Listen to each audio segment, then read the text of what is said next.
Eh, Empezamos la clase, ya hemos esperado un tiempo prudente ya. Eh, Recordando, a ver, empezamos a identificar el tema de la justificación interna que habíamos indicado que consiste en el planteamiento lógico que debe existir.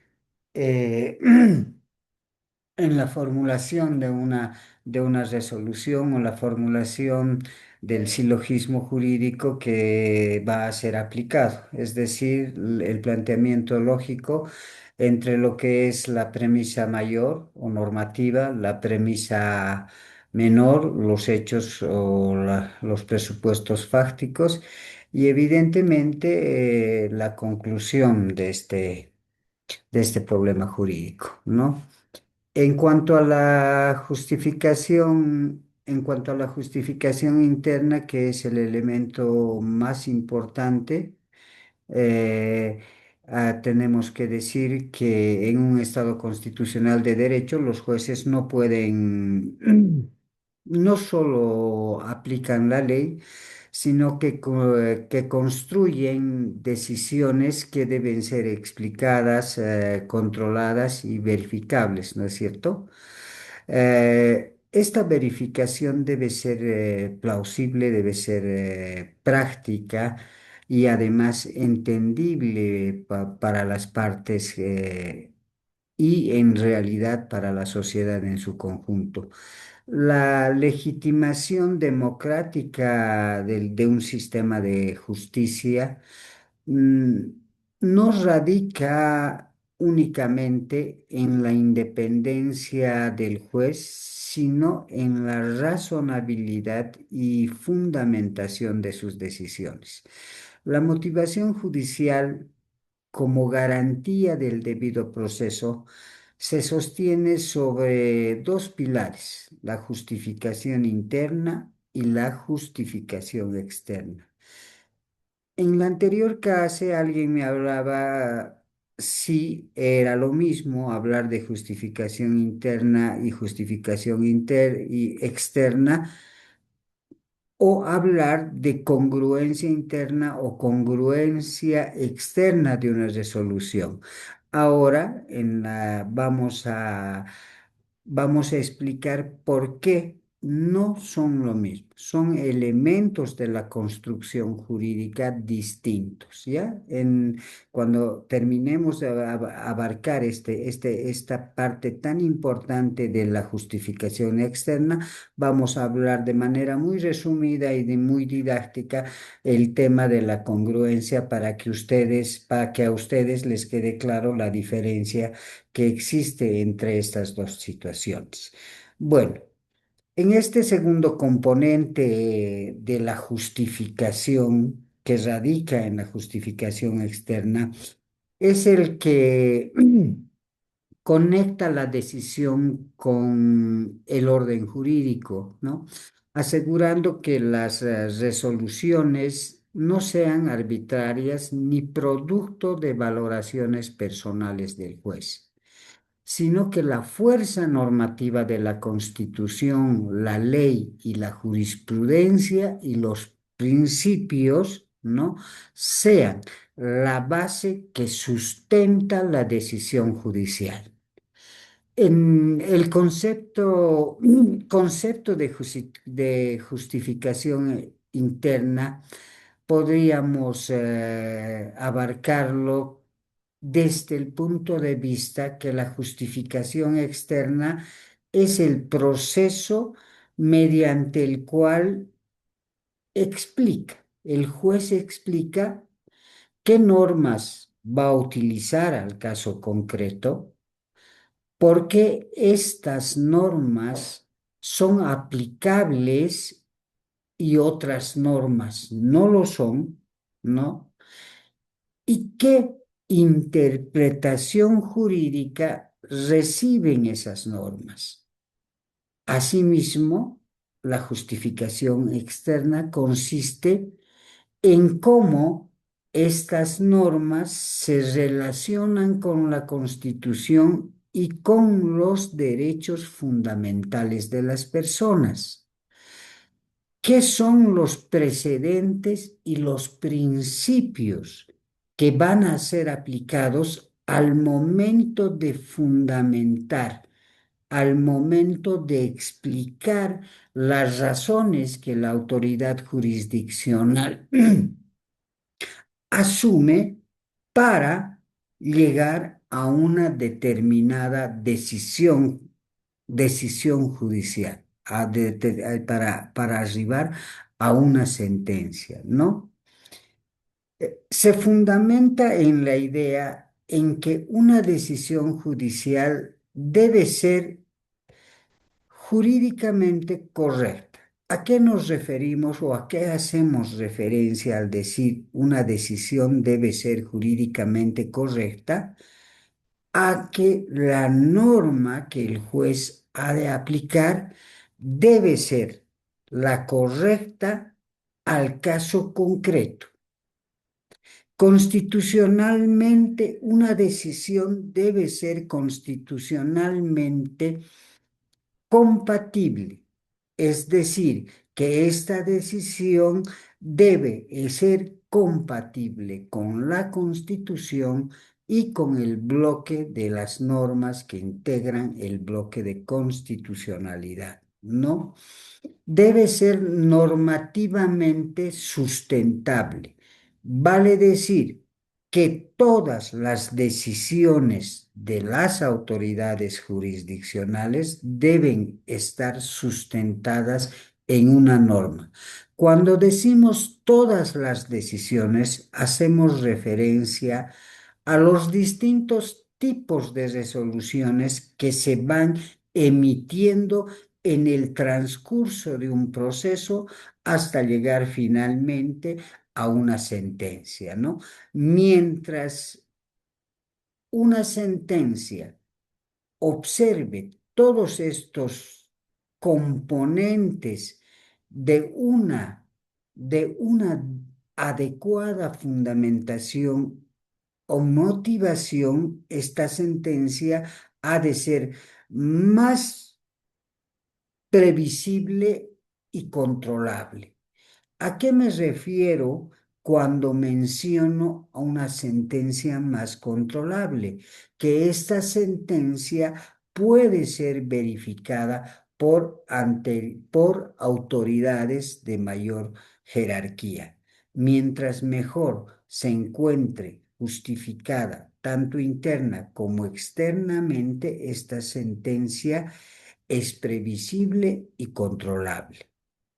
Su ausencia contraviene la resolución la ausencia de esta adecuada fundamentación y motivación convierte a la resolución en una declaración autoritaria, sin control ni validez constitucional. ¿Correcto? Vale decir que la justificación interna y externa de una resolución es un componente esencial que se fundamenta constitucionalmente, ¿no es cierto?, con los artículos 115, parágrafo segundo de la Constitución Política del Estado, que garantiza el debido proceso.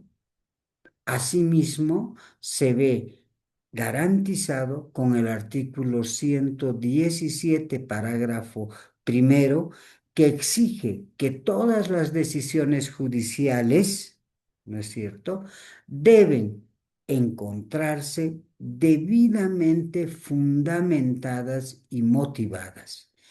Por otro lado, el artículo 178 del mismo cuerpo legal de la Constitución Política del Estado define que la jurisdicción se ejerce en el marco de la Constitución.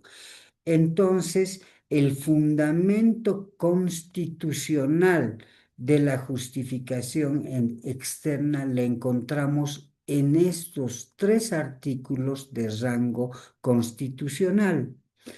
Asimismo, los principios de la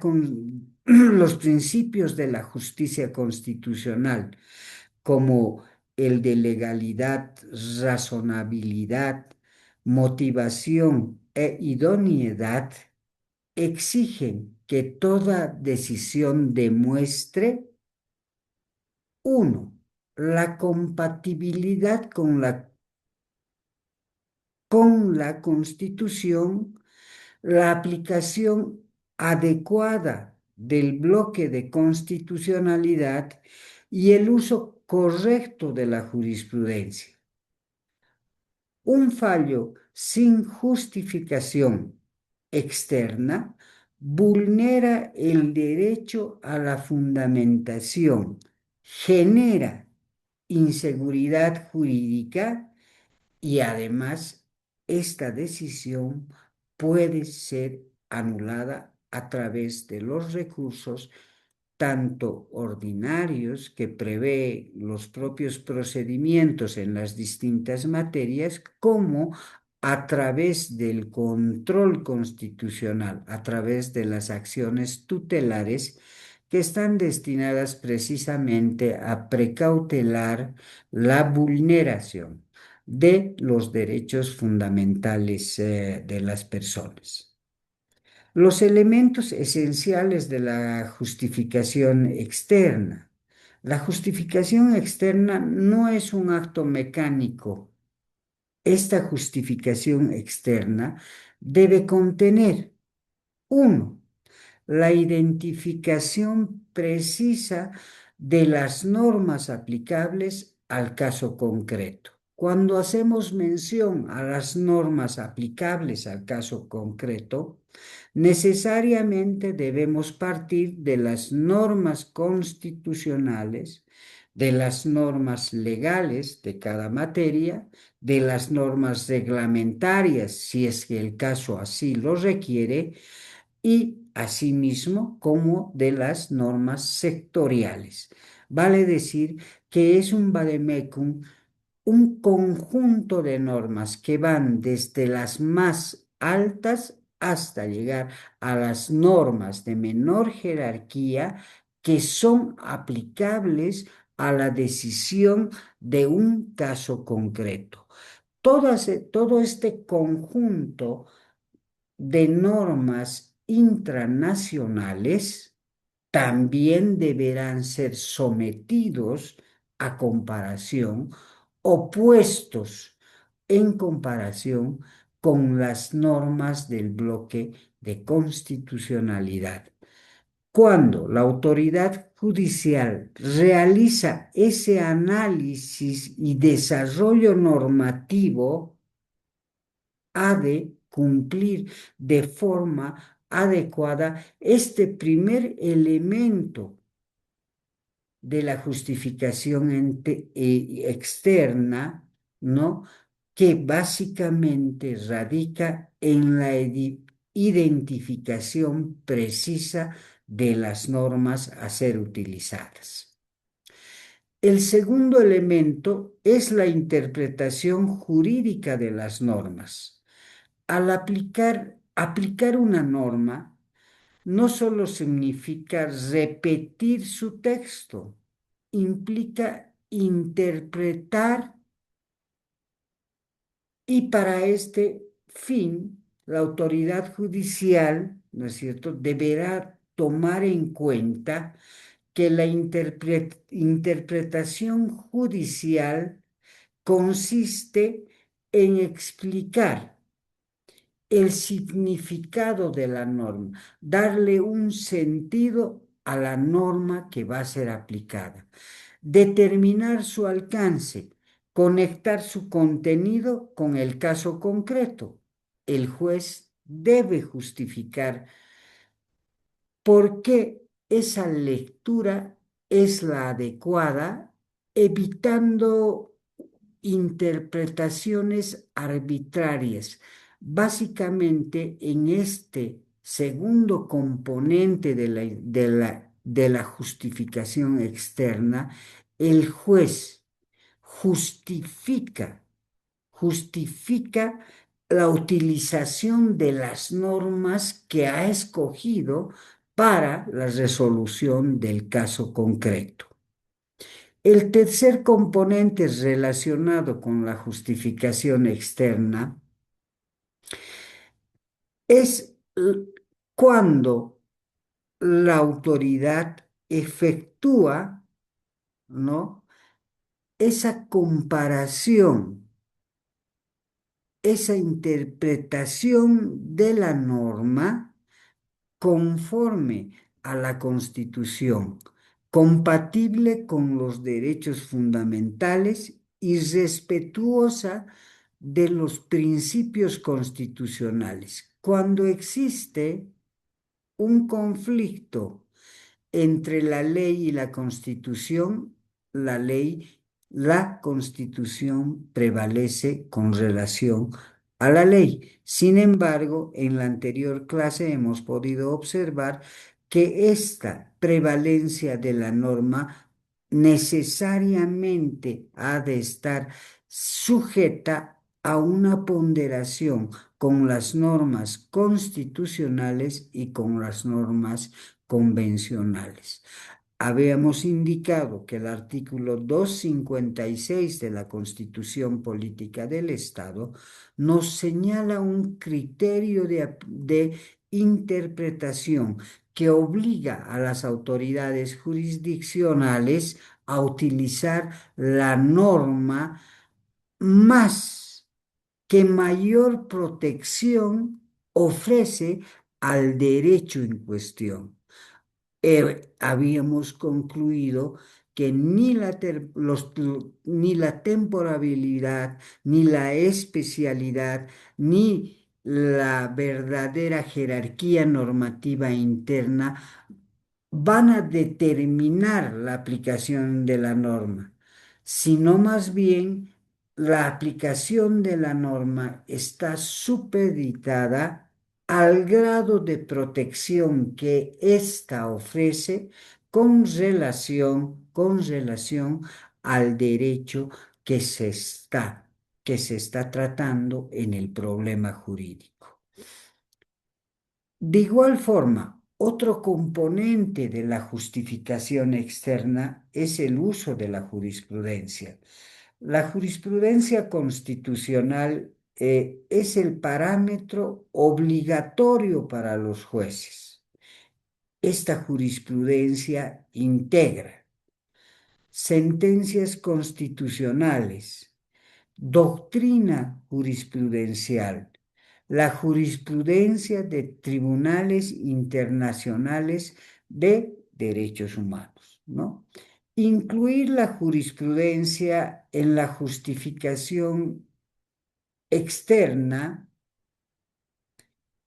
permite que la autoridad judicial uniforme sus decisiones, garantice la coherencia de su decisión y además va a evitar las decisiones contradictorias, ¿no? Entonces, el uso de la jurisprudencia bajo el actual modelo de Estado constitucional de derecho no es una buena práctica atribuible a una autoridad jurisdiccional. No es no es una cualidad, más bien es una obligación que todas las autoridades tienen al momento de arribar a decisiones judiciales. La consideración de los principios jurídicos es otro de los puntos importantes que debe ser contemplado al momento de justificar de forma externa esa decisión. Los principios que son parte del derecho guían la interpretación cuando la ley es insuficiente, Cuando existen lagunas, habíamos indicado que tenemos dos tipos de lagunas, las lagunas axiológicas y las lagunas normativas. Las lagunas axiológicas es cuando existe la norma, pero su contenido, posterior interpretación, no es suficiente para resolver el caso concreto. Mientras que hablamos de una laguna normativa cuando no existe una norma. Entonces hay que tener claro estas dos variantes de, de vacíos de normas, si podríamos denominarlos de esta manera, ¿no? También hemos de recurrir a los principios cuando exista conflictos entre normas, vale decir, entre que haya contradicción entre normas. Estas normas pueden ser de igual, de mayor o de menor jerarquía. Entonces, ante la existencia de antinomias, son los principios jurídicos los que nos van a ayudar a seleccionar cuál es la norma que debe ser aplicada al caso concreto. En muchos casos, ustedes van a poder detectar que los principios de selección de normas regulares, como es ser el de temporalidad, especialidad, ¿no es cierto?, no son suficientes para seleccionar la norma de forma adecuada, ¿ya? En los métodos interpretativos de la justificación externa, podemos decir que la fundamentación se fortalece mediante los métodos interpretativos reconocidos, ¿ya? La interpretación gramatical es la que normalmente todos utilizamos al momento de abordar problemas jurídicos, que básicamente consiste en examinar el sentido literal de la norma o del texto normativo. Por otro lado, también tenemos la interpretación sistemática. ¿En qué consiste esta interpretación sistemática? Consiste en relacionar la norma con el conjunto del ordenamiento jurídico interno. Vale decir que una norma no puede ser aplicada de forma aislada. La aplicación de la norma siempre tiene que hacérsela de manera sistemática, vale decir, en correlación con todo el ordenamiento normativo referido al tema que estamos abordando. La interpretación teleológica. ¿A qué hace referencia la interpretación teleológica? Consiste en analizar cuál es la finalidad que persigue la norma. Por ejemplo, ¿no es cierto?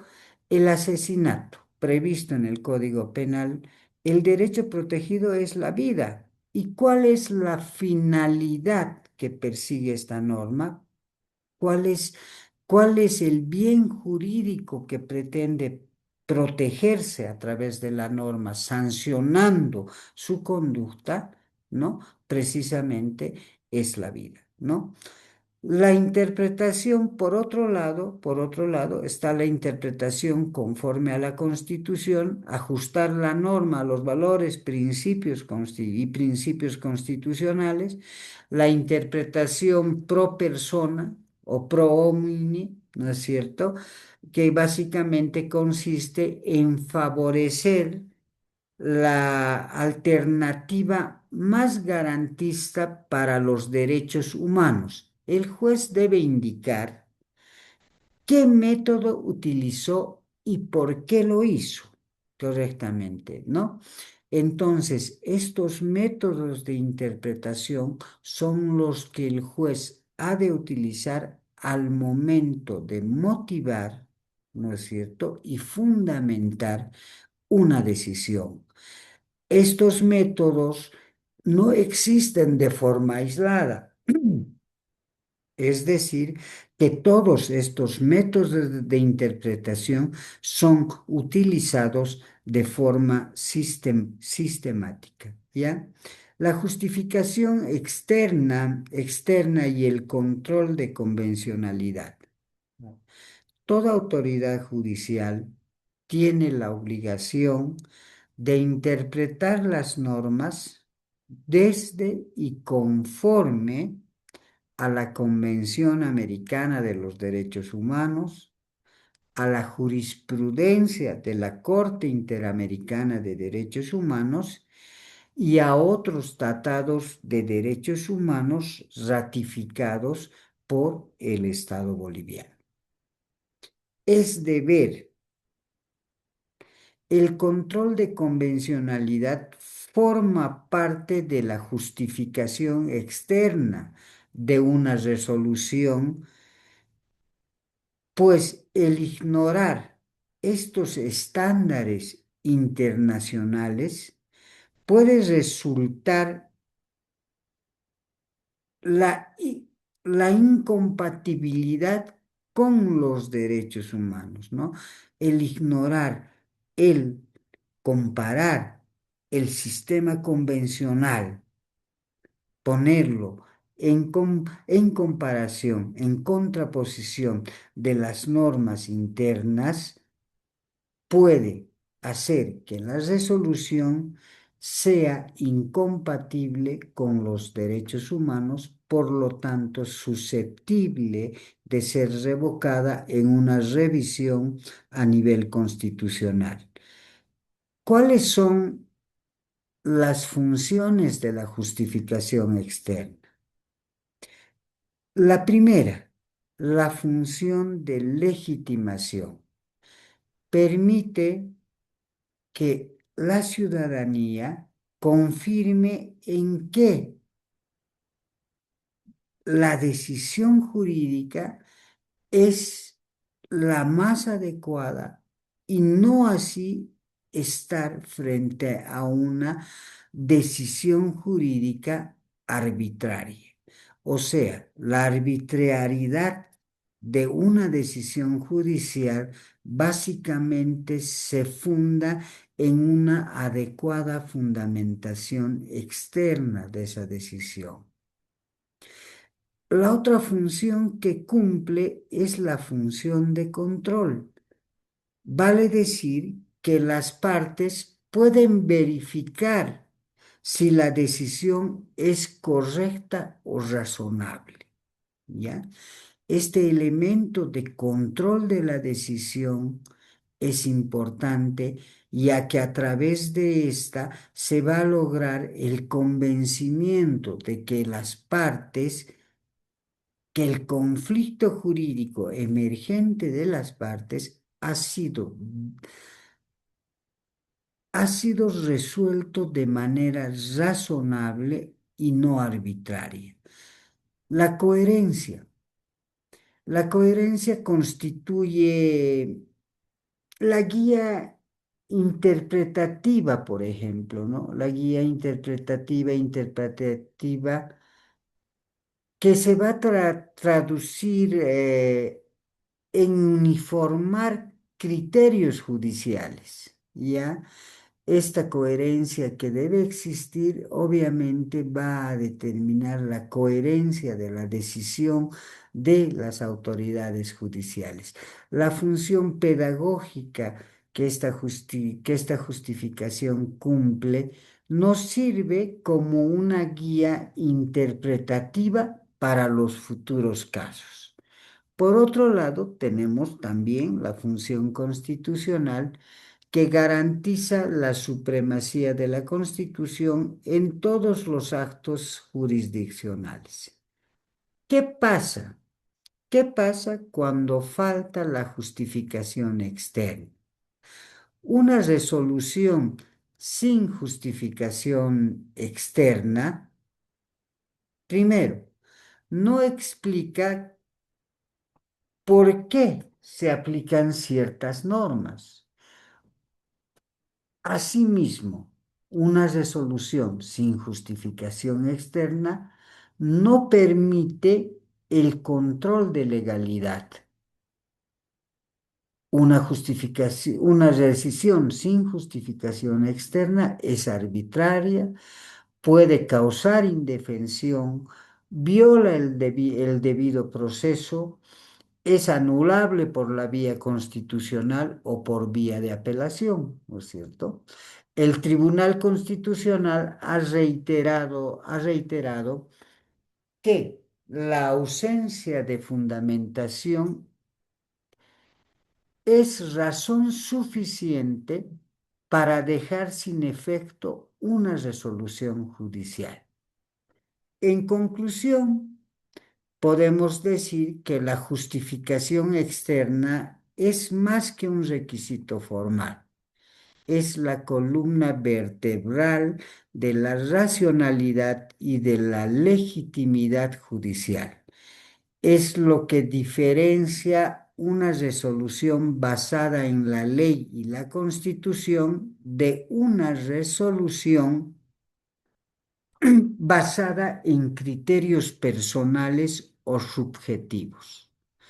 Por ello, el juez, al construir una decisión judicial, debe hacerlo de forma cuidadosa, tomando en cuenta un marco normativo, una interpretación adecuada, una conexión con la Constitución, una referencia a la jurisprudencia, una aplicación razonable de los principios.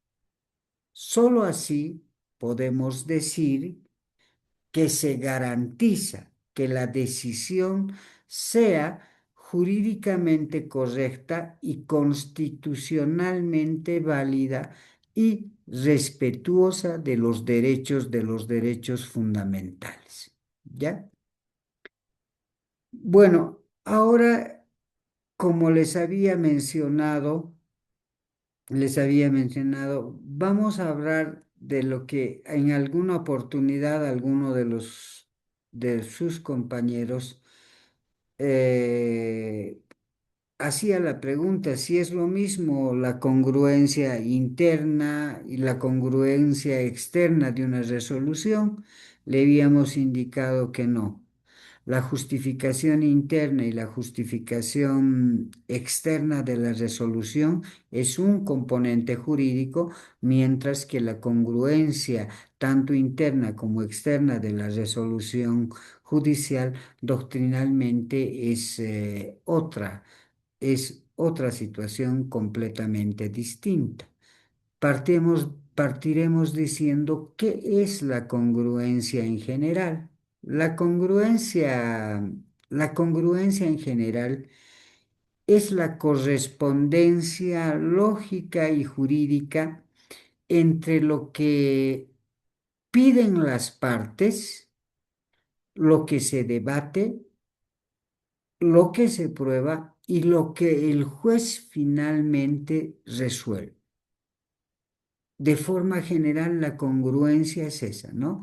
Lo que piden las partes se debate, lo que se prueba y finalmente lo que la autoridad decide con relación al caso concreto.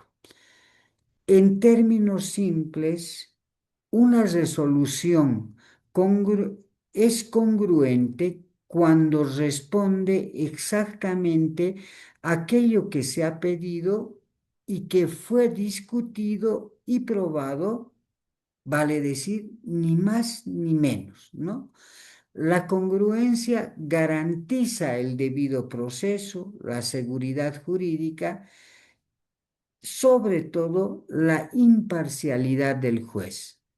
La congruencia interna se refiere a la coherencia dentro de la propia resolución, es decir, entre sus partes internas, hechos, pruebas, consideraciones y parte resolutiva.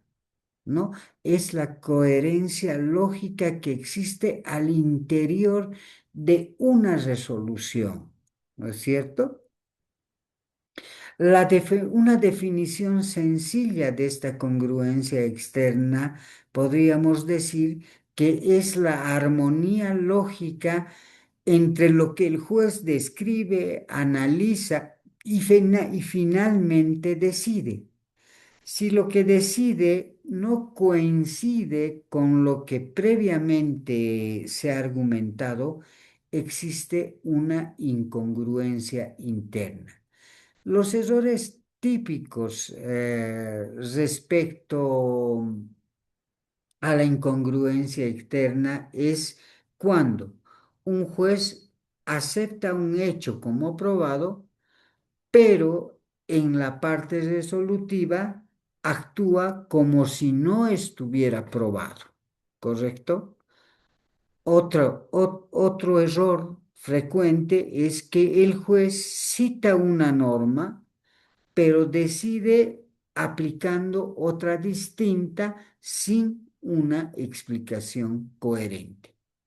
Por otro lado, tenemos en los considerandos, sostiene una tesis, pero en la parte resolutiva decide lo contrario. Todo esto está relacionado con la congruencia externa de la resolución judicial. Ojo, no es lo mismo hablar de congruencia que hablar de justificación, ¿no? Precisamente por esto hago este hincapié al explicar la diferencia entre la congruencia y la justificación, tanto interna como externa, de las resoluciones judiciales.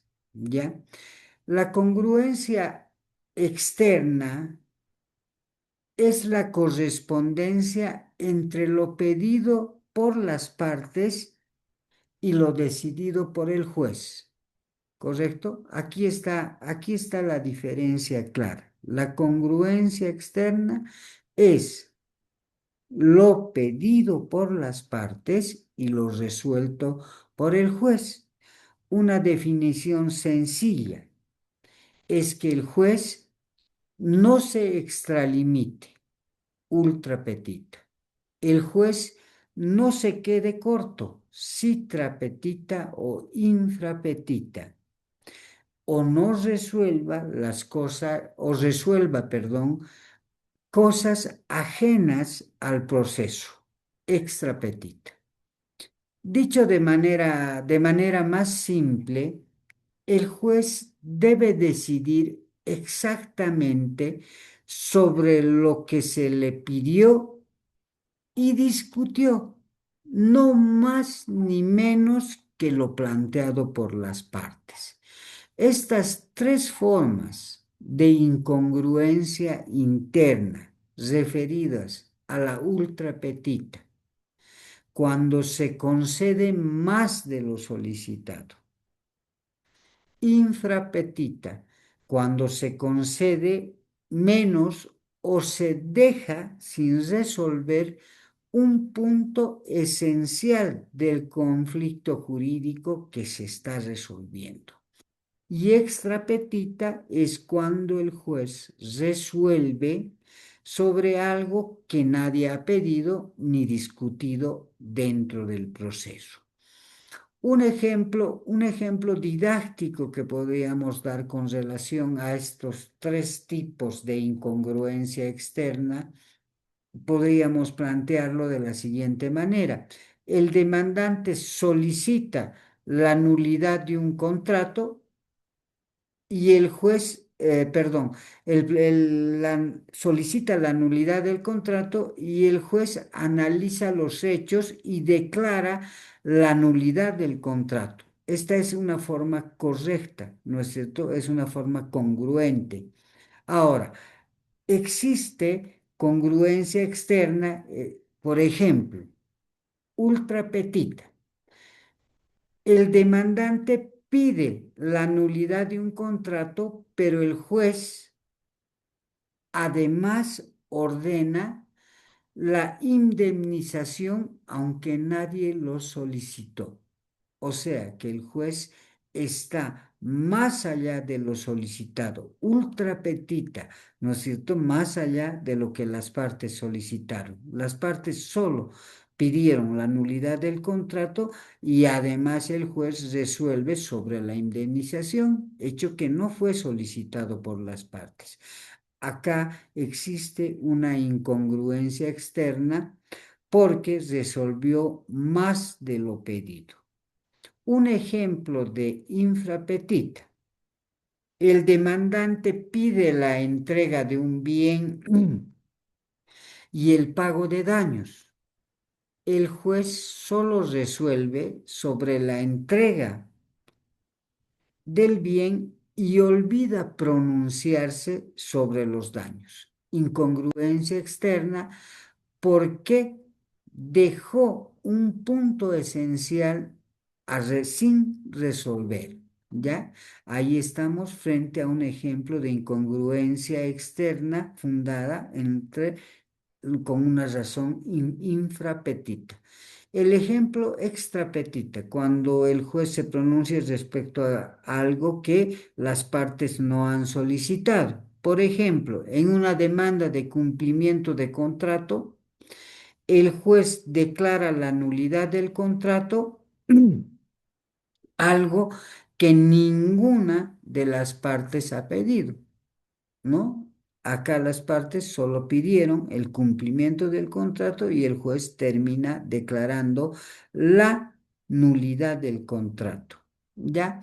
Estos tres elementos que hemos abarcado nos ayudan a visibilizar la diferencia clara, ¿no? Y a diferenciar lo que es la congruencia e incongruencia de una resolución con la justificación interna y la justificación externa de la resolución. Ahora, esta congruencia de la resolución judicial obviamente también se encuentra vinculado al debido proceso. La Constitución boliviana en su artículo 115, en su artículo 117 y 180, perdón, exigen que toda resolución esté motivada, fundamentada y sea congruente, ¿no? Es decir, que la congruencia es un elemento esencial del debido proceso. La incongruencia interna o externa constituyen un motivo de revocatoria, de anulación e incluso, como habíamos indicado, de tutela constitucional por la vía del debido proceso. La formulación práctica para revisar la congruencia de una resolución, podríamos indicar que antes de emitir una resolución, el juez debe hacerse 4 preguntas. ¿Ya? Este es un examen, es una especie de test que la autoridad judicial debe realizar al momento de analizar la congruencia de su decisión. Para el caso de la congruencia interna, el juez deberá preguntarse: ¿el razonamiento fáctico es coherente con la decisión? ¿No? La primera pregunta. La segunda pregunta: ¿las pruebas valoradas justifican los hechos que se tienen por acreditados? Segunda pregunta. La tercera pregunta: ¿la norma aplicada es la misma que se analiza y fundamenta?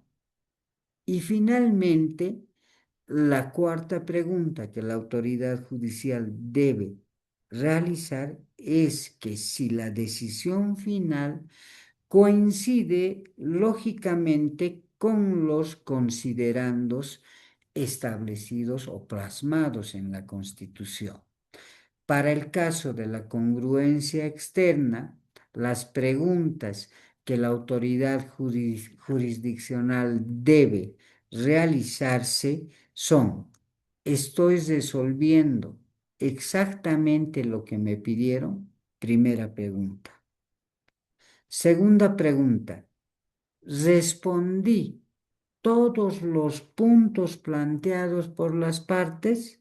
Elemento esencial. Si una autoridad deja de pronunciarse respecto a cualquiera de los puntos relevantes para el conflicto a resolverse, ¿no es cierto? Estaríamos viciando nuestra resolución con la incongruencia externa, ¿correcto? Esto es muy importante tanto para los abogados en el ejercicio libre y las autoridades jurisdiccionales, que un componente esencial de la congruencia es el relativo a que la autoridad judicial debe pronunciarse sobre todos los puntos planteados por las partes. Y cuando existan puntos que no son, que no son coherentes, que no son pertinentes al conflicto jurídico, también deberá mencionarlos en ese sentido, que X circunstancia, ¿no es cierto? No es relevante para la solución del caso concreto. ¿Ya? Otra pregunta que debe plantearse la autoridad judicial es: ¿estoy resolviendo temas no solicitados? Como una contrapregunta a la pregunta una, ¿no? ¿Estoy resolviendo exactamente lo que las partes me pidieron? Entonces, como reforzando esa primera pregunta, el juez deberá preguntarse si está resolviendo los temas que no se han solicitado, ¿no es cierto? Como en los ejemplos que habíamos dado, ¿no? Piden piden el cumplimiento del contrato y el juez resuelve o termina resolviendo sobre sobre el tema de imposición de de daños y perjuicios, ¿no? Entonces, estas preguntas son las que ayudan a identificar si la congruencia interna y externa de una resolución está debidamente planteada. La cuarta pregunta que una autoridad judicial debe formularse para abordar el tema de la congruencia es que si su decisión respeta los límites del, de lo pedido y de la defensa, ¿correcto? Aquí básicamente, prácticamente el juez entra a analizar que si esa decisión está respondiendo lo solicitado, ¿no es cierto? Y está abarcando prácticamente los puntos planteados como conflictos jurídicos dentro de ese caso en particular. Como conclusión, podemos indicar que la congruencia interna asegura la coherencia lógica, la congruencia externa asegura la coherencia procesal, podríamos decirlo de esa forma, y ambas garantizan que la decisión sea válida, legítima e imparcial conforme a los estándares de constitucionalidad y convencionalidad al momento que esta autoridad judicial va a motivar esa decisión. Ahora, por favor, quisiera que antes de entrar un poquito a ver la estructura de una resolución judicial, quisiera saber si alguno de ustedes tiene alguna pregunta en particular para que podamos avanzar ya a la parte final en realidad de este módulo. Adelante, por favor.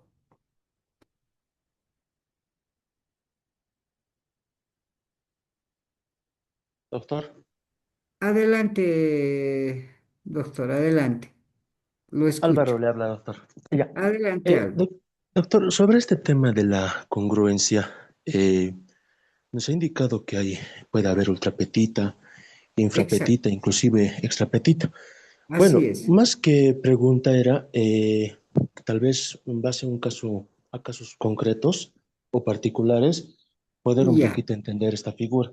A ver, Adelante, doctor, adelante. cuando en procesos civiles de declaración de mejor derecho, Ya, se dilucidan el derecho propietario dos personas, persona A y persona B. Entonces, la autoridad judicial que conoce este proceso, en sentencia, debe resolver en favor de uno, es decir, quién tiene el derecho preferente. En sentencia dirá, la persona A tiene un derecho preferente y se sobrepone al derecho propietario que tiene B, pese a que ambos tienen títulos. De esa manera se resuelve. Pero se han presentado casos, doctor, donde el demandante pidió únicamente eso, la persona que se les reconozca preferentemente su derecho propietario. Y el demandado, la persona B, pide exactamente lo mismo. Pero en la sentencia, la autoridad judicial se aleja un poco de esos pedidos y refiere, el objeto de un proceso es resolver un conflicto.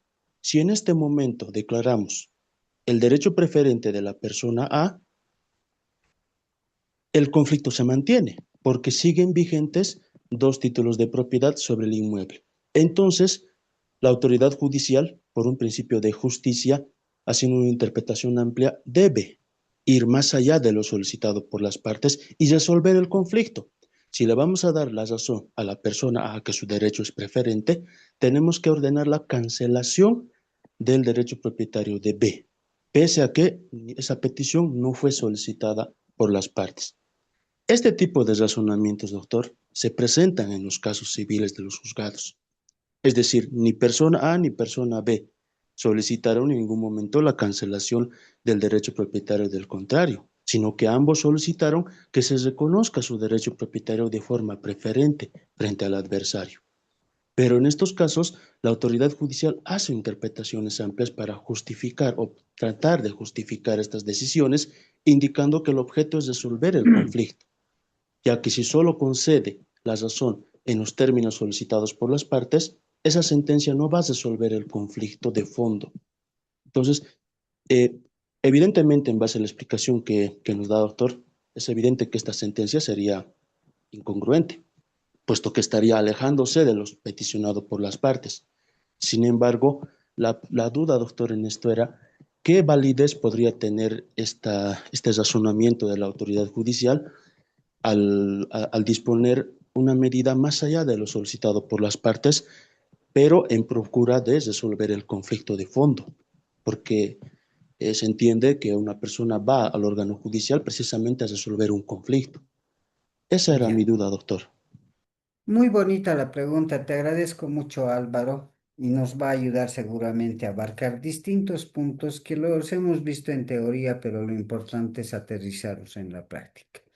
Habíamos dicho que un elemento central tanto para los abogados al momento de construir una demanda como para las autoridades judiciales es plantear de forma lógica el silogismo que van a utilizar, ¿no es cierto? Y el silogismo está compuesto por la premisa mayor, que es la premisa normativa, la premisa menor, que son los hechos, o sea, la relación fáctica de los hechos, y finalmente la conclusión.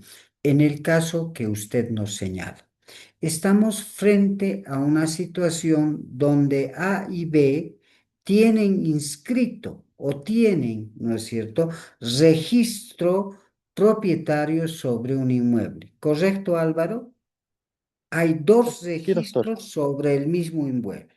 O sea, el conflicto, vamos a identificar los hechos. ¿Cuál es el conflicto? Determinar si A es el verdadero propietario o B. ¿Correcto? ¿Estoy en lo correcto, Álvaro? Sí, doctor, ese es el conflicto. Ese es el conflicto. Determinar cuál de los dos es el verdadero propietario del inmueble en cuestión. ¿Correcto? Ahora, usted indica que al momento de resolver, una vez analizados los hechos, verificadas las pruebas, ¿no es cierto? El juez determina que A es el verdadero propietario, pero no se queda simplemente con una sentencia declarativa de decir que A es el propietario del inmueble, cito en tal, tal, tal parte. ¿Correcto? Usted dice que además el juez va indicando acá, ordenando la cancelación del derecho propietario de B. ¿No es cierto? Y usted indica, ¿eso no es incongruencia? No, el razonamiento del juez al momento de indicar que lo que se pretende a través de esa sentencia es poner punto final al conflicto jurídico, que no tendría razón de ser simplemente declarar el derecho propietario de A, ¿no es cierto? Y mantenerlo registrado a nombre de B. Me dejo entender, no existe una cuestión extrapetita o incongruente. ¿Por qué? Porque la intención de las partes, era determinar cuál de los dos, jurídica y constitucionalmente, es el verdadero propietario del inmueble. Al contrario, si esa resolución no terminaría emitiendo la orden ante las autoridades de derechos reales para que éste quede registrado a nombre de los sujetos, del sujeto procesal que salió victorioso en este proceso, ahí estaríamos ante una resolución, ¿no es cierto?, infrapetita. ¿Por qué? Porque no está resolviendo. Si bien las partes no han solicitado de forma expresa, ¿no es cierto?, bajo el principio de dirección funcional del proceso, esta autoridad jurisdiccional de oficio puede determinar que se oficie a derechos reales para que se proceda la cancelación y consecuentemente la inscripción de el sujeto procesal que ha acreditado ser el titular del inmueble en disputa. ¿Me dejo entender, estimado Marco?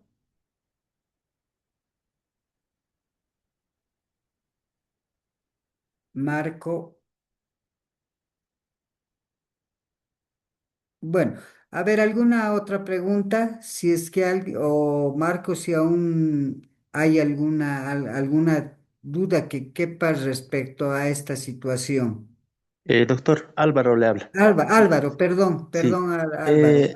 sí, doctor, queda claro, pero ¿cómo se podría marcar, doctor, en todo caso, el límite de cuándo una resolución sería incongruente por ir más allá de lo peticionado por las partes o y cuándo, en el caso del ejemplo que se ponía, que sí correspondía que la autoridad judicial resuelva de esa manera?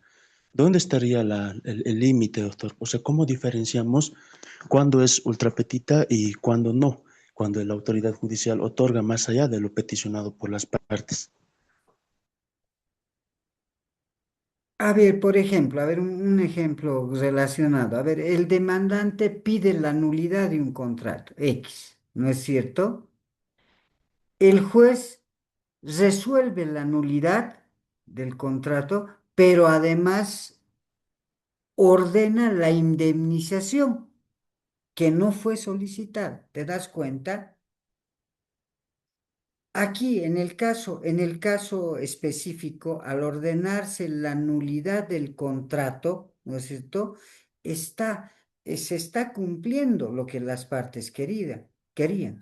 Pero con relación a la indemnización nadie dijo nada. Pero en el ejemplo que tú me das para que saquemos la diferencia, no tendría razón de ser el declararlo a como verdadero titular del inmueble sin materializar este derecho, porque no nos olvidemos que la inscripción en derechos reales hace que ese derecho sea oponible frente a terceros. A partir de esta inscripción, adquiere valor, oponibilidad frente a otras personas, ¿correcto? Es por eso que en este caso en particular, esa decisión judicial complementa la solución del conflicto jurídico con base al principio del juez director funcional del proceso.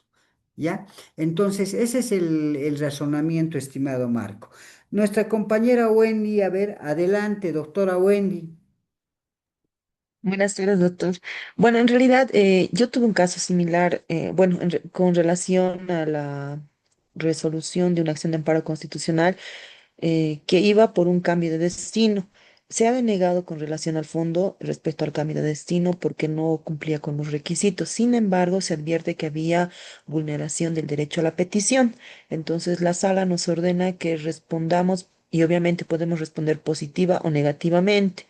Entonces nos da un plazo de 2 días. Se responde negativamente, pero el accionante presenta un recurso de queja y alega de que se le ha respondido evidentemente, pero esa respuesta no era congruente ni era motivada.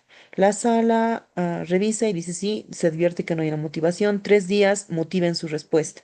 Se vuelve a presentar otra respuesta, pero para mí ha sido una exageración porque la sala dice la respuesta debe darle el accionante, sin considerar que, por ejemplo, hay un conducto regular. El accionante presentó su memorial en un departamento, en Potosí, y siguiendo el conducto regular, el de Potosí lo remite a La Paz, a la MAE de la institución. Ahora, obviamente, para dar la respuesta se sigue el mismo conducto. La MAE remite a Potosí y Potosí notifica al accionante, pero la sala señala de que no, tiene que ser directamente a él.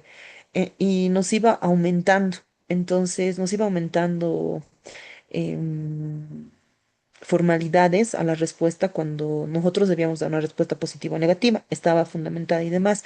Entonces encontré una sentencia que hablaba del sobrecumplimiento de de las resoluciones constitucionales. Yo sé que esta clase no se habla, estamos hablando sobre la No, congruencia y está demás, muy doctor. bien, Quizás la está muy siguiente bien. nos podría explicar acerca del sobrecumplimiento. Entonces presenté mi respuesta en ese sentido, de que ya como institución se había otorgado respuesta plena, motivada, fundamentada a la solicitud del accionante, cumpliendo la resolución constitucional y que al margen de que el accionante pedía otras cosas que en la resolución no se le había concedido y como presentó el recurso de queja y en primera instancia le dieron curso, entonces él decía, como no están cumpliendo dándome respuesta como una medida cautelar, que me cambien de destino a tal departamento. O sea, pedía más cosas, lo que era el fondo, ¿no? De la acción que ya había sido denegado. Más bien que la sala, cuando ya se presentó acerca del sobrecumplimiento, que había tenido un trámite bien interesante, pero no lo he logrado profundizar, estoy revisando al respecto. Yo advertí que la sala, cada que nos iba culminando, aumentaba líneas que no estaban en una resolución constitucional, la primera, ¿no? Bueno, la única que se ha emitido. Entonces, a veces la sala creo que en este caso sí aumentó cosas que no estaban, no había ordenado eso en la resolución constitucional. Gracias, Ya. doctor. Gracias, gracias, Wendy. Son ejemplos que siempre nos ayudan a razonar respecto a los problemas que nos plantea el abordaje de la fundamentación y motivación de decisiones. En el caso en particular, una decisión administrativa. A ver, hay que partir del origen del derecho, identificando cuál es el derecho que pretende ser, que pretende ser protegido, ¿no? A través de estas acciones. El derecho a la petición. El derecho a la petición es la facultad que cualquier persona tiene, ¿no es cierto?, a solicitar cualquier situación ante las autoridades públicas. Cuando refiero a cualquier situación, obviamente me refiero a las que son de su competencia, ¿correcto? En el caso en particular, estamos frente a un cambio de destino, me imagino dentro de la institución policial. ¿Ya? Ahora, ¿en qué se considera cumplido ese derecho de la persona? Cuando la autoridad pública les responde, pero le debe responder de forma positiva o negativa, pero de manera fundamentada, ¿ya? ¿Qué tendrían, cómo fundamentarían? Seguramente usted, Wendy, conoce más a detalle, más, está más interiorizada con las normas que regulan estos procesos dentro de la institución policial. Por ejemplo, el cambio de destino opera cuando existe familia, no sé, estoy simplemente especulando. Cuando existen problemas de salud, no sé, otros elementos, ¿no es cierto? Entonces, la autoridad pública, la autoridad policial, al momento de responderle positiva o negativamente, deberá partir, ¿no es cierto?, de ese planteamiento lógico. Juan Pérez solicita el cambio de destino de la ciudad de Oruro de la ciudad de la ciudad de Oruro a la ciudad de Sucre, ¿no es cierto? Alegando, ahí ya estamos dando razón, alegando que esta persona tiene una afección de presión alta, ¿ya? Lo que justificaría y además engancharía esa petición con el derecho a la salud, con el derecho a la vida. ¿Se dan cuenta? Estamos simplificando, ¿no? Pero estoy tratando de dar el ejemplo. O sea, que la institución policial le está respondiendo de manera fundamentada, explicándole de por qué está aceptando ese cambio de destino. ¿Correcto? Contrario sensum. Esta persona que solicita el cambio, ¿no es cierto? Simplemente lo hace porque partamos de que no le gusta ir al frío, ¿ya? O tiene mejores perspectivas en Pampa, ¿ya? Pero no existe la normativa que respalde esa pretensión. Entonces, la institución policial, de acuerdo a la norma que regula el tema de los destinos, ¿no es cierto? Tendrá que fundamentar que conforme a esto, el cambio de destinos opera por tal razón. ¿No? Entonces, está dando el fundamento normativo, está adecuando los hechos para responderle negativamente. En este caso, se está cumpliendo con el presupuesto de fundamentación y motivación de la resolución de la autoridad administrativa, que es un derecho fundamental. Que derecho a la petición no significa que necesariamente se deba atender de forma positiva lo solicitado, ¿correcto? Si no importa que la decisión, ya sea negativa o positiva, deba estar debidamente fundamentada y motivada. ¿Correcto?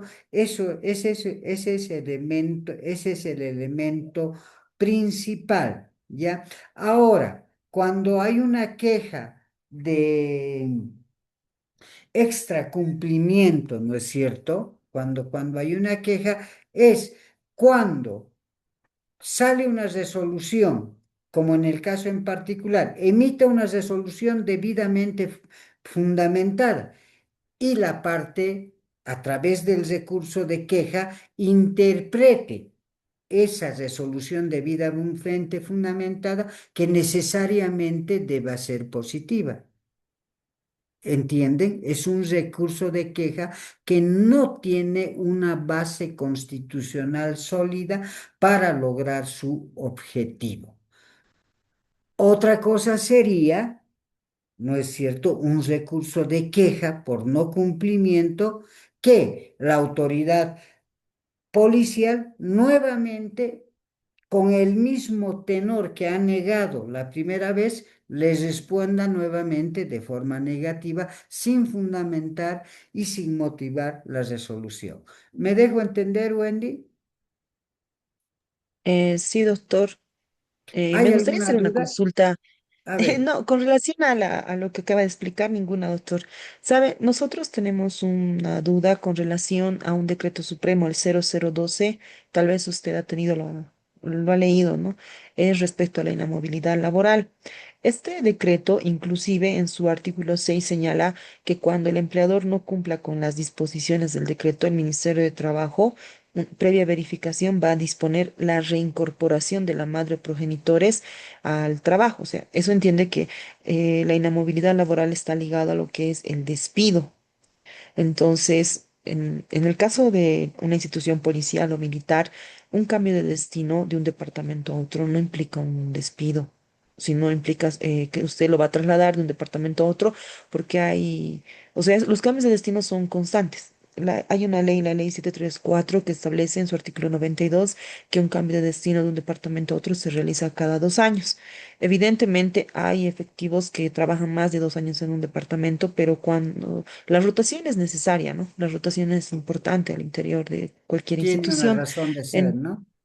sí, entonces cuando se suscita, muchos de estos servidores no quieren y alegan, ¿no? Bastantes, todo pone. Entonces, en el caso de la inamovilidad laboral de este decreto supremo, he tenido un caso bien particular donde una persona primero se lo cambia. Este señor trabajaba ya más de 20 años en un departamento, en, En X digamos, Tarija. departamento, ya. Ya, en Tarija. Entonces se lo cambia de destino a Potosí.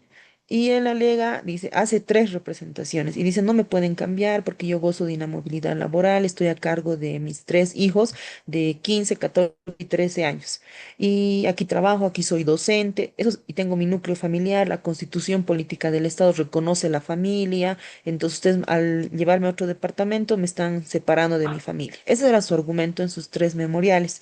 Extrañamente, después presenta una acción de amparo, pero en esta acción de amparo ya omite, o sea, el requisito de la subsidiariedad se va obviando porque él aparece, misteriosamente aparece un hijo, un bebé, que tenía justo el día de la audiencia, cumplió 1 año de edad. Entonces él señala, yo tengo un bebé que tiene 11 meses, bueno, al momento de presentar tenía 10 meses y casualmente el día de la audiencia estaba cumpliendo 1 año de edad. Yo gozaba de inamovilidad laboral, por lo tanto, no me pueden cambiar, pero en ninguna de sus representaciones él hizo conocer que tenía este hijo, sino más al contrario, pidió un informe de trabajo social donde se fue a verificar a su domicilio que su núcleo familiar estaba compuesto por X, Y y Z de 15, 14 y 13 años. Nunca había un niño. Cuando revisamos el certificado de nacimiento, se advierte que la mamá del niño es distinta a la esposa que él tenía, no el apellido. Estaba figura el nombre y todo era distinto. Entonces entendemos que ese niño era nacido fuera de su núcleo familiar. Evidentemente ese niño goza de los mismos derechos que sus hijos, pero algo que yo hice notar en audiencia era esto, y a la sala, o sea, no le interesó. Este decreto habla también en su artículo 5, dice vigencia del beneficio, y en su parágrafo tercero señala la inamovilidad laboral del padre y madre progenitores se mantendrá siempre y cuando cumplan con sus obligaciones legales y de asistencia para con el hijo o hija. Entonces, yo sé que es muy genérico esto de cumplir con obligaciones legales y de asistencia porque la sala, la verdad es que no profundizó.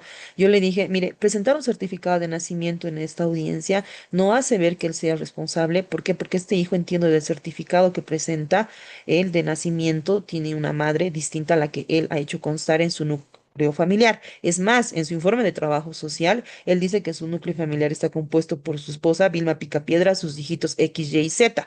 Nunca había este bebé de nombre C. Nunca, nunca lo hizo figurar. Recién ahora en la audiencia aparece convenientemente y evidentemente el certificado de nacimiento señala que él es el padre y la señora Betty Mármol es la mamá.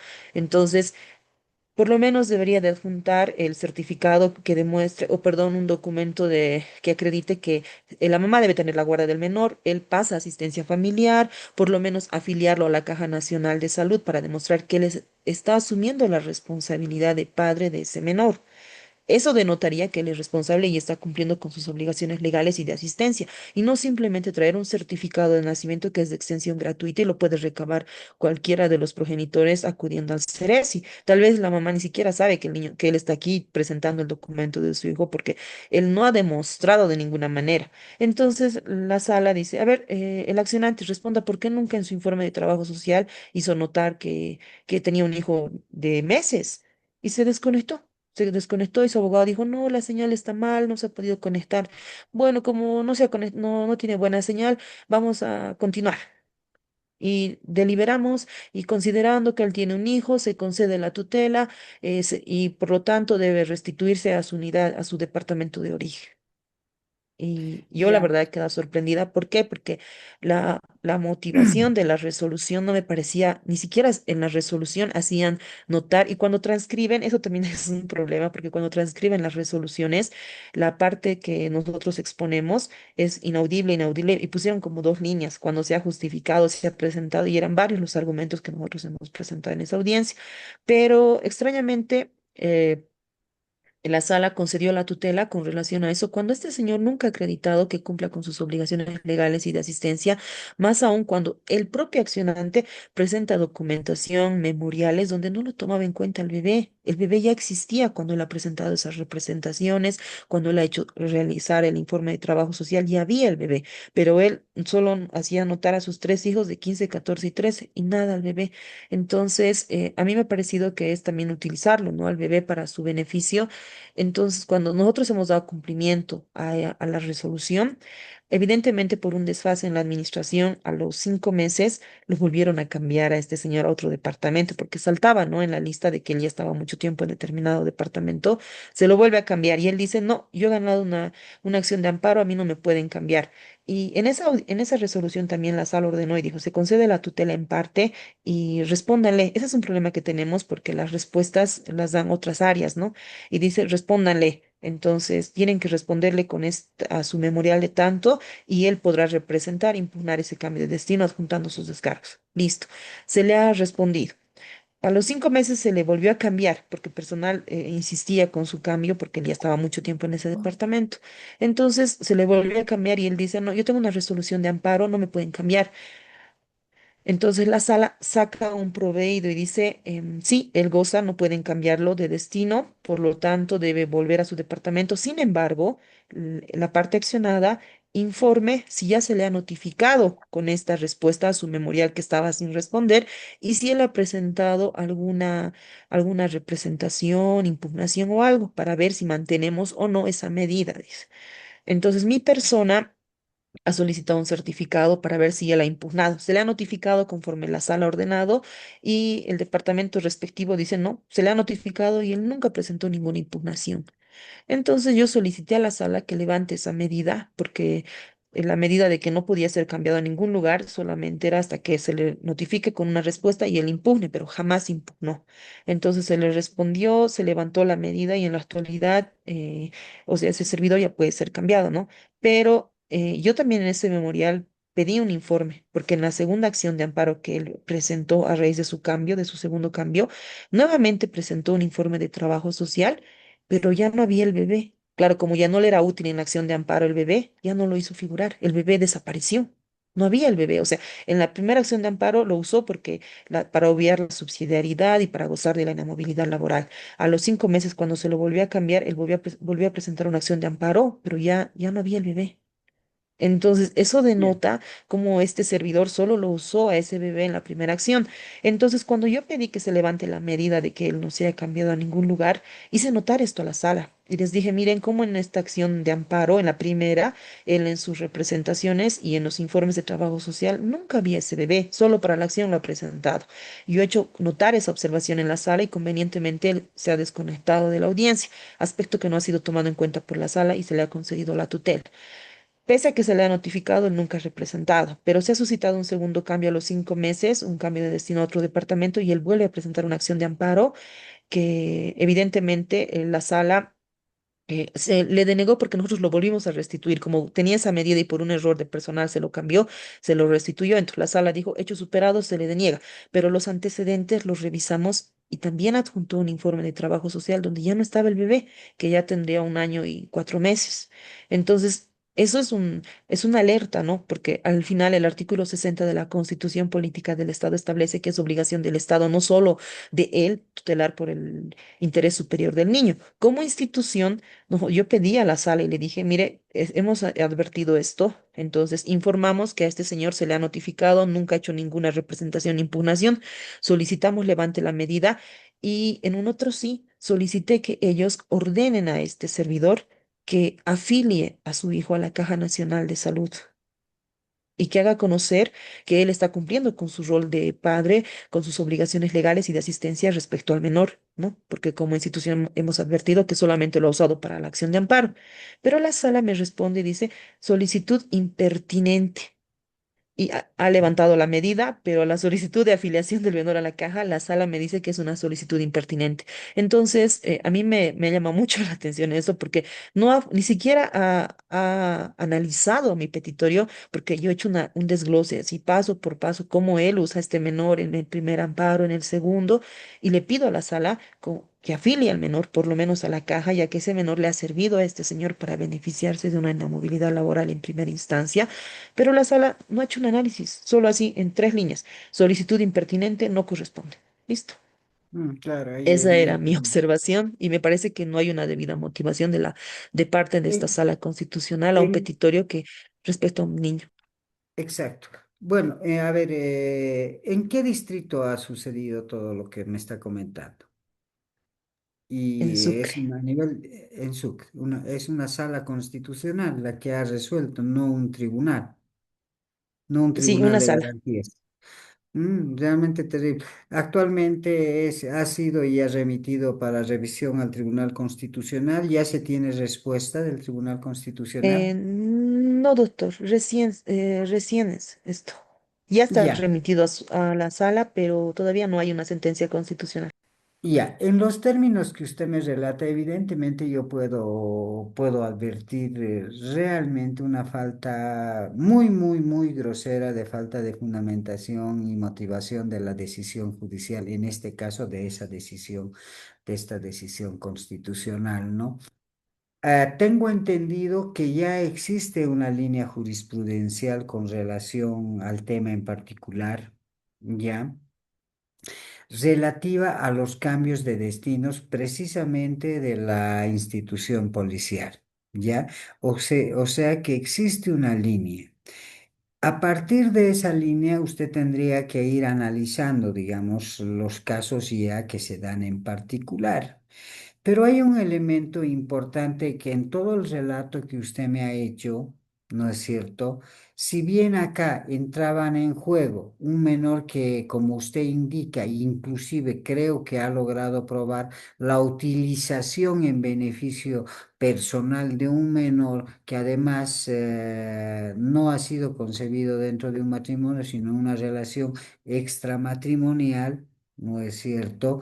Que no está ligadamente directa o de forma directa con la convivencia de esta persona con el niño, por un lado, y por otro lado, un elemento que pienso que tiene que ser abarcado por los representantes de la institución policial es la esencia del cambio de destinos, ¿no? ¿Cuál es la intención de esa normativa policial? Precisamente es mantener la imparcialidad de las autoridades judiciales, garantizando el rol elemental de seguridad ciudadana. ¿Por qué? ¿Por qué sucede eso? Diciendo, lo vamos a decir de una forma muy cruel, ¿no es cierto? Los policías, al mantenerse en un solo lugar, empiezan a generar raíces, relaciones, y el trabajo de los policías, no especialmente de determinadas unidades policiales, está pues vinculado con actividades delincuenciales. Entonces, los delincuentes, no sé, los transgresores de normas, empiezan a hacerse amigos. Y la esencia de este cambio de destinos es precisamente eso, tratar de interrumpir esa posible relación que en los peores casos podrían afectar, ¿no es cierto?, la eficacia de la institución policial. ¿No es cierto, Wendy? Creo que ese es el fondo del cambio de destinos. No es que ese cambio de destinos lo hacen por perjudicar a X o a Z, sino más bien por mantener la eficacia de la institución policial. ¿O me equivoco? Eso sí, doctor. El artículo 251 de la Constitución Política del Estado establece el trabajo a nivel nacional y evidentemente hay lugares donde no tenemos servidores públicos policiales que sean oriundos, entonces se tiene que cubrir todo y la rotación tiene que ser permanente, mínimo 2 años. Lo que usted acaba de manifestar, me gustaría hasta pasarle el memorial que presenta la sala, justamente está en ese sentido. He fundamentado hasta por eso, de que las rotaciones para evitar que se susciten amistades en un distrito y que el servidor público policial puede ir a otro lugar. O sea, hemos fundamentado de una manera detallada, pero la sala, la respuesta que ha dado es nada, no, no está para nada motivada ni fundamentada. Entiendo, sí, entiendo. Ahí, por ejemplo, si usted hace esa ponderación, por ejemplo, entre el derecho de ese niño, que por cierto, hasta es extramarital, ¿no es cierto? Sin discriminar de ninguna manera, pero menciono al decir extramatrimonial que él no está todos los días conviviendo, él tiene una familia, ¿no es cierto? Que ahora, ese derecho que ese niño tiene al tenerlo a su padre cerca, es razonablemente más fuerte el derecho común, el derecho de toda una ciudadanía a tener a un policía realmente eficiente que no llegue a tener vínculos con, no sé, con transgresores de normas, delincuentes, etcétera. Entonces, me parece interesante la forma en que usted está abarcando. Está contraponiendo un derecho colectivo contra un derecho particular que además no afecta de forma sustancial al desarrollo integral de ese menor. Y además me parece muy interesante, donde usted hace visible la utilización funcional del menor, que en un proceso lo utiliza, está velando por el derecho a crecer al lado de su padre y por el otro lado ni lo menciona al niño, ¿no es cierto? Y la autoridad jurisdiccional de forma muy ligera, de forma totalmente infundamentada, decide concederle la tutela, ¿no? Como le digo, habría que asentar más en el tema del interés común, el interés de todos los ciudadanos que tienen a tener a la seguridad jurídica, a la seguridad pública, ¿ya? Me parece muy interesante, a ver en qué situación estará en el Tribunal Constitucional, ¿ya? La buena práctica aquí del abogado es que ha logrado enganchar el derecho del menor, ¿no es cierto?, que es de protección reforzada con una situación, pero en este caso, como le digo, de una forma muy funcional. No, no están yendo en realidad. Si uno analiza tal como usted acaba de mencionar, lo que se pretende es utilizar al menor y no en realidad favorecerlo. Los derechos de este niño no están en peligro si a fulano lo cambian a X o a Z departamento. Bueno, lo vamos a ver. Lo que le aconsejo, estimada Wendy, le agradezco por su activa participación durante todas estas clases que hemos tenido, ¿no? Es de que buscar las resoluciones, ya existe línea jurisprudencial con relación al tema de cambios de destinos y obviamente este árbol tiene que ir creciendo porque como usted acaba de mencionar, hay varias situaciones ya particulares, ¿no? No solamente es el movimiento de uno a otro, sino aquí ya se involucran a menores. Entonces es un árbol que debe estar en proceso de construcción, pero la felicito realmente, me parece muy adecuada su participación y defensa que usted tiene con relación a la institución policial. Gracias, doctor. Gracias, Wendy. ¿Algún otro compañero, doctor Coaquira, siempre participa también? Adelante. Gracias, doctor. Muy buenas tardes a los ¿Cómo compañeros. está, querido doctor? A ver, siempre enriquecemos la charla cuando usted participa. Adelante, doctor. Muchas gracias, doctor. Es muy interesante este problema de la congruencia y mucho más enriquecedor ha resultado esta clase al diferenciarlo de las justificaciones. Exacto. Uno tiende a veces Vale. manejarlo como si fueran sinónimos, ¿no? Entonces, Exacto. ahora ha quedado ya Claro. más claro. Entonces, eh, yo tengo una consulta respecto precisamente a a la aplicación de ello. Cuando se interpone las excusas, por ejemplo, las excusas deberían, por este problema de la justificación interna, externa, debería seguir los mismos procedimientos. Y aquí hay algo, no sé si estoy equivocado, pero cuando se presenta la excusa o la recusa más bien, la recusa, el juez tiene la obligación de pronunciarse y remitirlo para el control por la sala o por donde corresponda. Así es. Sin embargo, esta remisión en muchos casos no se la hace de manera inmediata como la norma prevé. Ahora, esa resolución no es objeto de apelación, no cuenta con ese mecanismo. Ahora, el legislador obviamente al parecer suple la apelación porque ordena que se remita de inmediato al superior. Entonces se estaría cumpliendo la doble instancia. Así es. Esta doble instancia debería también hacer el control este de la justificación interna, la justificación externa respecto a el pronunciamiento de la recusa y la sala o la instancia que revisa también debería hacer el mismo control y efectuar exactamente lo mismo, justificación interna, justificación, para que la resolución sea realmente fundamentada, motivada y congruente. En lo que me preocupa a mí, y he encontrado varios casos de estos, es cuando no remite inmediatamente. ¿Cuál es el mecanismo? ¿Activar un amparo?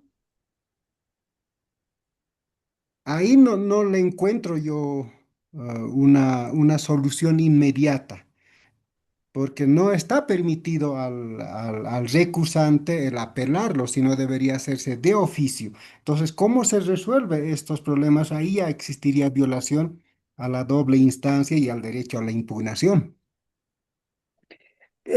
En realidad, la inexistencia, como en el caso en el particular de las excusas y en el caso de las recusaciones, de que no existe una doble instancia, sino la decisión asumida por la autoridad superior prácticamente es inapelable, ¿no es cierto? Ya, eso está vinculado con el derecho al plazo razonable y a la celeridad procesal que el juez debe tomarse en cuenta al momento de tramitar una causa. Pero sí existe una forma de hacer prevalecer el derecho fundamental de las personas al debido proceso, que en el caso en particular está vinculado con la acción de amparo constitucional, ¿no? A través de la acción de amparo constitucional, precisamente se protege el derecho de las personas a la resolución debidamente fundada y motivada. ¿Ya? En el caso en particular de la recusa, porque una de las partes considera que la autoridad recusada ingresa en uno de los puntos o causales de recusación. Sin embargo, este es resuelto por la autoridad superior de manera infundamentada, no motivada. Obviamente que esta decisión puede ser susceptible de ser modificada a través de una acción de amparo constitucional, doctor Coaquino. ¿Ya?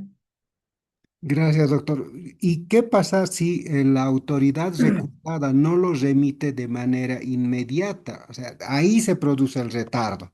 Entonces, Ya. ahí, ¿qué se activa?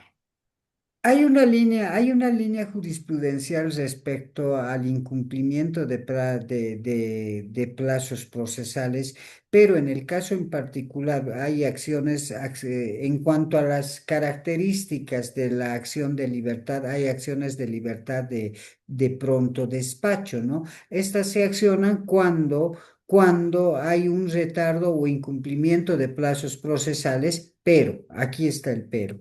El pero está cuando la libertad de las personas está de por medio, ¿correcto? Si no existe ese presupuesto, no podrías accionar una acción de libertad de pronto despacho, sino simplemente ir a través de la acción de amparo constitucional, enfocando el plazo razonable. Parece mentira, ¿no? Es totalmente irracional que en algunos casos, no estamos hablando de días, semanas, meses, inclusive, muy penosamente debemos reconocer que hay falta de remisiones, falta de devoluciones de cuadernos, hasta de años. ¿No? Entonces es ahí donde puede lograrse la tutela del derecho de la persona al debido proceso en el componente plazo razonable a través de la acción de libertad. Ahora, en cuanto, en cuanto al cumplimiento del requisito de subsidiariedad, ¿no es cierto? En el caso en particular, cuando existe retraso injustificado en los actuados procesales, el juez de la causa está ingresando a una falta disciplinaria. El 187, 188 de la ley 025 establecen las graves, gravísimas, no me quisiera arriesgar a decir esta, eso es esta. Entonces, inicialmente, ante un retraso, la parte tendrá que agotar esta vía administrativa disciplinaria. Y si no es a través de esta vía que logra la protección efectiva de su derecho, en teoría queda abierta la teoría de o la vía constitucional para el resguardo de su derecho fundamental que está siendo puesto en peligro. ¿Ya? Eso podría decirle, doctor Joaquira, le agradezco Muchas gracias, igualmente, doctor. le agradezco muchísimo su participación en todas las clases, sus opiniones, sus consultas y sus aportes también, seguro que han servido de mucho en el transcurso de estas clases que hemos tenido. Le agradezco muchísimo, doctor Joaquín. ¿Algún otro compañero que tenga alguna consulta? Doctor, buenas tardes. Víctor, ¿cómo está? Adelante. Doctor, ¿cómo está? Doctor, tengo una pregunta, a partir de un caso concreto. Ocurre que una entidad pública, a través de una resolución administrativa, dispone el descuento a los empleados públicos para comprar un bien inmueble. Pero esto ha ocurrido en el año 1972, 73. Se ha consolidado el descuento, ha ido por el antes Ministerio de Hacienda, ahora Ministerio de Economía. Se ha efectivizado ese descuento de los empleados. Obviamente la resolución señala una parte que habrían aceptado los funcionarios de ese entonces el descuento para que con ese dinero se pueda comprar un bien inmueble para la misma entidad. Ese es el argumento de la resolución. Pero ocurre que después de un tiempo esa misma entidad tiene algunas otras como cooperativas, digamos, ¿no? Tiene una cooperativa que antes era una mutual. Y esta cooperativa, esta mutual, es la que en realidad firma la escritura pública con la propietaria del bien inmueble y no para la entidad pública como tal. Pero sin embargo, en esa misma escritura pública participa el representante legal, o sea, la máxima autoridad ejecutiva de la entidad que de donde se erogan los descuentos, de donde los empleados han aportado, ¿no? Pero ya de unos años ocurre que esas personas se habrían jubilado. Esas personas, entre comillas, que habrían aportado, se habrían jubilado, pero no son todas, no son, por decirlo, unas 20, unas 10 las que se han jubilado, y ellos ya en condición de jubilados le han demandado, ya fuera de la institución, le han demandado a esa cooperativa nulidad de escritura pública. Una vez que concluye el proceso, el juez emite una resolución, emite su sentencia declarando probada la nulidad de la escritura pública. Y aquí va el tema, ¿no? En la resolución no señala, no hay en ningún párrafo, pese que no está debidamente motivada ni fundamentada la resolución del acto administrativo. Sin embargo, en la resolución, en los 2 párrafos que tiene en los considerandos, en ninguna parte señala que es para los jubilados o que se podría comprar a futuro para los jubilados. No, es claro y dice esto es para la entidad pública. Es así de claro. Entonces, pero en base a esa resolución, los jubilados logran anular el contrato de compra-venta y ellos dicen es para nosotros, ¿no? Y con la sentencia favorable de nulidad, la juez reconoce su derecho propietario de los jubilados, cuando en realidad el verdadero propietario de esa entidad es una entidad pública, ¿no? No son los jubilados. Es más, ese año que se ha descontado, el año 72, 73, si mal no recuerdo, ellos como jubilados, como asociación de jubilados, no existían. Recién se han conformado como asociación a partir de los años 89, 88. Pero obviamente cuando ya se han jubilado estos años, estos últimos años, ellos ya han dicho, no, nosotros hemos aportado y eso nos corresponde a nosotros, pero como le digo, les reitero, la resolución administrativa no dice que es para los jubilados, es para la entidad pública. Ahora ocurre que ellos con esa sentencia pretende a esa entidad pública le dice, tienen que abandonar ese bien inmueble porque es nuestro, ¿no? Y ahí es donde quería llegar. Entiendo yo que en este caso se tendría que plantear un incidente de nulidad por haberse vulnerado el derecho a la defensa. Todavía eso a la institución que es la que emitió el acto administrativo, no se le habría considerado dentro del proceso, no ha sido notificado. El mismo acto administrativo señala, ¿no?, que es para la entidad y es claro en ese tema. Entonces, doctor, acá no habría la juez, porque el juez, la autoridad jurisdiccional no habría motivado conforme a la prueba que ellos mismos han ofrecido, ¿no?, para su pretensión de la nulidad de escritura pública. Es más, en mi criterio, debería de haberles rechazado la demanda porque ellos no son no es el sujeto pasivo idóneo para demandar la No nulidad. tiene legitimación pasiva. Sí, por ahí va, doctor. Entonces, la motivación en ese caso, el tema de la incongruencia, no tendría relación con la sentencia, ¿no? Gracias, doctor. Ya, a ver, Víctor, ahí tendríamos que partir, por ejemplo, del contrato inicial. A ver, empiezas diciéndome que de X empresa, ¿no?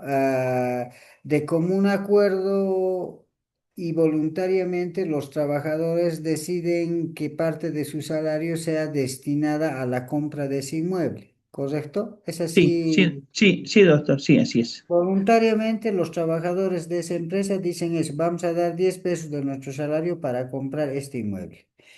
Ya. Ahora, ese inmueble al momento de operarse ese contrato de compra y venta, ¿a nombre de quién? ¿A nombre de qué persona? ¿A Ahí nombre es, de la asociación de no, asociados o de la empresa pública X? no, De la, tampoco. No, de no la es ni de persona jurídica. claro, debería de suscribir la empresa, ¿no? O sea, la empresa que emitió el acto La jurídico, persona jurídica, ¿no es claro, cierto? ellos deberían de suscribir, pero Claro. ahí está el error, ¿no? No suscribe la empresa porque, a ver, supongamos que la máxima autoridad ha sido cambiada, entonces, en ese tiempo que ha sido cambiada, agarra una cooperativa que también forma parte, es como una descentralizada, una entidad desconcentrada de la misma institución, y esa entidad es una cooperativa ahora y esa entidad es la que suscribe con los propietarios de Ahí, la casa. ahí, Ahí está el problema. ahí está un conflicto. Miren, la iniciativa nace con una persona jurídica, ¿no es cierto? Que era la empresa X, ¿no es? Sí, doctor. No firma por X o Z, esa persona no firma, porque si hubiera firmado esa persona, hubiera sido a nombre de esa persona jurídica, a nombre de Teléfonos Limitada, ¿ya? Hubiera firmado con ese nombre. Por lo tanto, ese bien inmueble hubiera sido de esa persona jurídica. Y el patrimonio de las personas jurídicas es diferente al patrimonio de las personas físicas que integran a la persona o son parte de la persona jurídica. ¿Me dejo entender? Sí, Son doctor. patrimonios distintos. ¿Ya? Si ese inmueble hubiera estado a nombre de esa empresa, de esa persona jurídica, su patrimonio es totalmente distinto a las personas físicas que conforman esa persona jurídica. Ahora, ¿dónde nace el conflicto? Nace el conflicto que esa persona que tuvo esa iniciativa no firmó. Y quien termina firmando es una cooperativa, ¿no es cierto? Ahora, para determinar en qué grado ese patrimonio afecta o desafecta a quienes forman la cooperativa, habrá que analizar de forma profunda la naturaleza jurídica de la cooperativa. No se olvide que cuando estamos hablando de personas jurídicas, ¿no es cierto? Hay distintos tipos de personas jurídicas, ¿no? Para, para ver a dónde va la solución del conflicto, creo que pasa por determinar la naturaleza jurídica de la persona colectiva, en este caso de la cooperativa, que ha firmado el contrato. Y con él establecer que ese patrimonio de esa cooperativa, de esa persona colectiva, beneficia, se mezcla o no se mezcla con el patrimonio de quienes integran la cooperativa.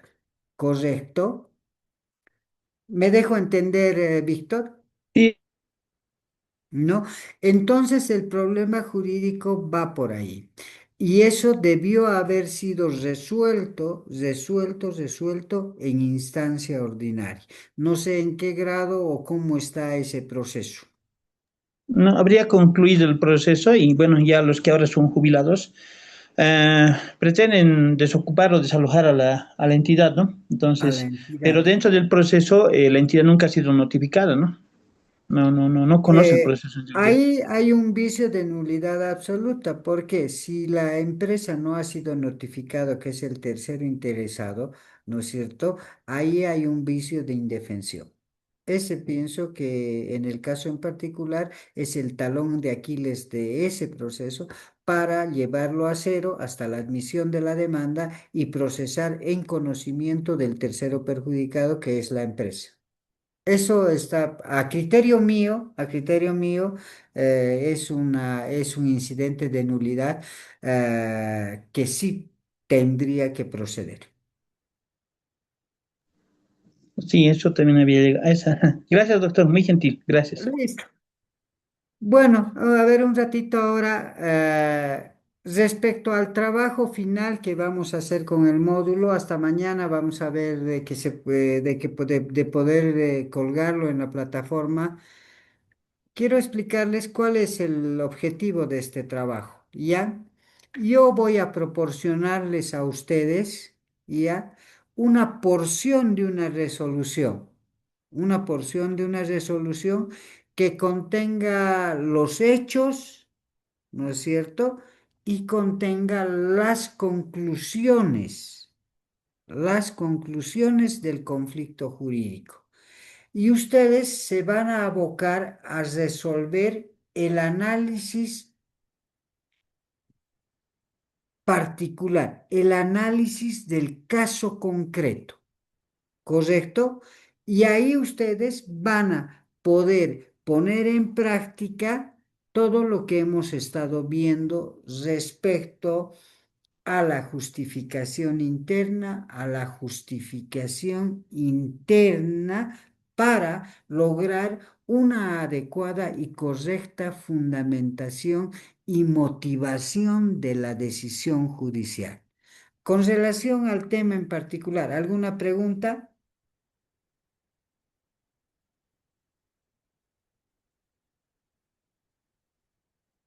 No existe preguntas. Sí, buenas noches, profesor. ¿Cuál es el plazo para resolver el examen?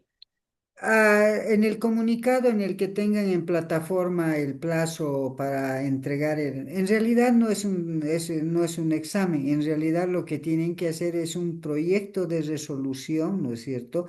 Donde yo les voy a proporcionar eh, la, la descripción de los hechos, las conclusiones y lo que ustedes van a hacer es el análisis concreto del caso, el análisis del caso concreto, donde ahí ustedes tienen que fundamentar y motivar y finalmente llegar a una decisión. Por lo tanto, se concede o se deniega la tutela, ¿correcto?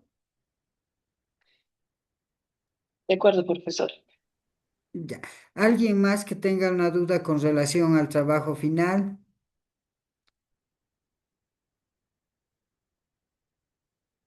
Bueno, creo que queda claro. De todas maneras, si alguien tuviera alguna otra duda o algo en el que yo pueda ayudarles, mi teléfono es el 771 14 666. ¿Ya? Entonces yo voy a estar atento a cualquier dificultad que ustedes puedan tener al momento de poder realizar este trabajo final. Les, Doctor, Víctor, adelante. sí, Adelante, doctor, Víctor. ¿Puedes quería repetir su pedirle. número, por favor? 771 14 666. Doctor, Gracias. quería pedirle, por favor, el tema, lo que le habíamos solicitado, aquella bibliografía que nos pueda ayudar Ya a- voy a subir a la plataforma, especialmente hay una sentencia que es la sentencia fundadora, porque a partir de esto se va desglosando todo el tema de fundamentación, motivación, congruencia interna, congruencia externa, fundamentación y motivación del argumento probatorio. Entonces creo que es una de las sentencias que abarca todos estos aspectos relativos a la fundamentación y motivación de las resoluciones judiciales y además lo hace de forma doctrinal y además de forma explicativa. ¿Ya? Ya, gracias, doctor, muy gentil. Listo. Les agradezco y los felicito por la perseverancia, por el esfuerzo que ustedes realizan en pro de su formación. Realmente es muy satisfactorio saber que todos ustedes, profesionales, aún sacrificando estos pocos días de descanso que una persona tiene, lo dediquen a mejorar y a ampliar sus conocimientos, ¿no? Muchísimas gracias, quedo muy agradecido con ustedes y atento a cualquier ayuda que yo pueda prestarles, ¿no? Le ha sido un verdadero gusto haber trabajado con ustedes. Muchísimas gracias. Gracias, doctor, muy Igualmente, gentil. Muchas doctor, Gracias por gracias, gracias. eso. Hasta doctor. Gracias, luego. doctor. Buenas noches a todos. Muchas gracias. Buenas noches. Buenas noches, compañero. Buenas noches, doctor. Gracias por impartir esos conocimientos. Gracias, doctor, por todo.